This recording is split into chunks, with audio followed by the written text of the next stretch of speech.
সম্মানিত মুমিন ও মুসলমান দিনী ভাই ও বোনেরা, আসসালামু আলাইকুম ওয়া রাহমাতুল্লাহি ওয়া বারাকাতুহু। আশা করি মহান রব্বুল আলামিন আল্লাহ পাক সুবহানাহু ওয়া তাআলার বিশেষ রহমতে আপনারা সবাই ভালো আছেন। আলহামদুলিল্লাহ, আমি আপনাদের দোয়ায় অনেক ভালো আছি। তো হযরত, আজকে যে আপনাদের বিষয় নিয়ে কথা বলবো, আপনি জিনে আক্রান্ত না জাদুতে আক্রান্ত, না ডাক্তারি কোনো সমস্যা বা নিজের মানসিক সমস্যা, আপনারা নিজেরাই চেকআপ করতে পারবেন নিজের ঘরে বসে। কোনো কবিরাজের কাছে যাওয়ার দরকার নেই, কোনো মুতাব্বিরের কাছে যাওয়ার দরকার নাই। আপনার নিজের চিকিৎসা, নিজের আপনার সমস্যা নিজেই বের করুন খুব সহজে। তো এই আমল করার আগে সর্বপ্রথম আপনাকে ইখলাসের সহিত এই আমলটা করতে হবে। আমল করার আগে অবশ্যই ২ রাকাত নামাজ পড়ে নিবেন। নামাজ পড়ে জায়নামাজে বসে ১ গ্লাস পানি নিবেন। ১ গ্লাস গ্লাসটা সুন্দর করে পরিষ্কার করে ২ গ্লাস পানি নিবেন। ২ গ্লাস পানি নিয়ে বসবেন। বসার পরে ১ গ্লাস পানি আগে নরমালি খায়ে দেখবেন কেমন লাগতেছে। যেটা নরমালি পানির মতো লাগে। আর আরেক গ্লাস পানি নিবেন।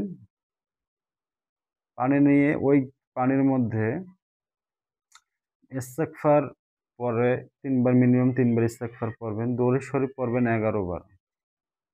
১১ বার পরে একটা ফু দিবেন পানির মধ্যে। ২য় পানিটা, ১ম পানিটা আপনি খায়ে দেখলেন পানিটা কেমন লাগতেছে। ২য় পানির মধ্যে পরে আপনি কি করবেন? ইস্তেগফার ৩ বার পরে, দরুদ শরীফ ১১ বার পরে একটা ফু দিবেন। এরপরে আয়াতুল কুরসি ৩ বার পরে ৩ টা ফু দিবেন।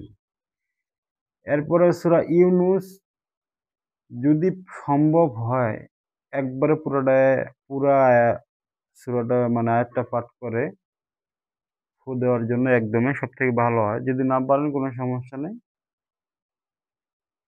তো সূরা ইউনুস একবার পাঠ করে পানিটার মধ্যে দম দিবেন। দম দিয়ে আবার দরুদ শরীফ ১১ বার পাঠ করে একবার ফু দিবেন। আলহামদুলিল্লাহ, আপনার পানিটা কমপ্লিট হয়ে গেল। এই পানিটা আপনারা আবার খায় চেক করবেন যে আগের তুলনায় এখন এই পানিটা কেমন লাগতেছে। অবশ্যই কোনো না একটু হলেও অন্যরকম লাগবে ইনশাআল্লাহ। তো হযরত, এমনভাবে পানিটা পড়া দিবেন যাতে আপনার ফুটা দিবেন যাতে একটু মানে লালা অথবা একটু স্যাপ, যদি পানিটা দিতে অল্প একটু পড়লেও হবে, সমস্যা নেই। এক অল্প একটু পড়লেও আপনার হবে। না পড়লে সমস্যা নেই, কিন্তু একটু লালা পড়লে সবথেকে ভালো হয়। তো যারা মুতাব্বিররা আছেন তারা যদি এই কাজটা করেন অবশ্যই রোগীর আড়ালে করবেন। কারণ রুগী যদি দেখতে পায় যদি আপনি এই পানির মধ্যে স্যাপ ফেলাচ্ছেন, লালা ফেলাচ্ছেন, তাহলে এটা কেমন খারাপ দেখা যায় না? যে রুগীর আড়ালে করবেন, তাইলে সবথেকে ভালো ফায়দা পাবেন। তো পানিটা পরে ২য় পানিটা খাইতে দিবেন।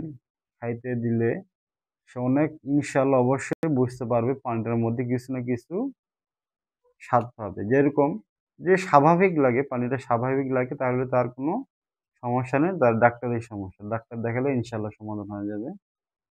আর যদি তিতা লাগে, পানিটা যদি তিতো লাগে তাহলে বুঝবে সে জিনের সমস্যা।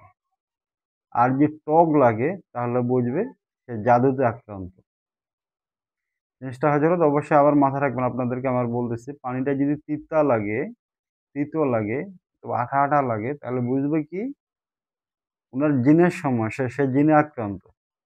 আর যদি টক লাগে তাহলে বুঝবে সে জাদুতে আক্রান্ত। কোনো ব্যক্তি তাকে জাদু করছে অথবা যেভাবে হোক সে জাদুর শিকার হইছে, সে জাদুতে আক্রান্ত। এটা অনেক পাওয়ারফুল একটা আমল। আপনারা সবার জন্য এজাজত থাকবে। সবাই করুন। ইনশাআল্লাহ নিজের পদ্ধতি, নিজের চিকিৎসা মানে নিজের রোগ নির্ণয় নিজে করতে পারবেন ইনশাআল্লাহ। তো আজ এই পর্যন্তই। আসসালামু আলাইকুম ওয়া রাহমাতুল্লাহি ওয়া বারাকাতুহু।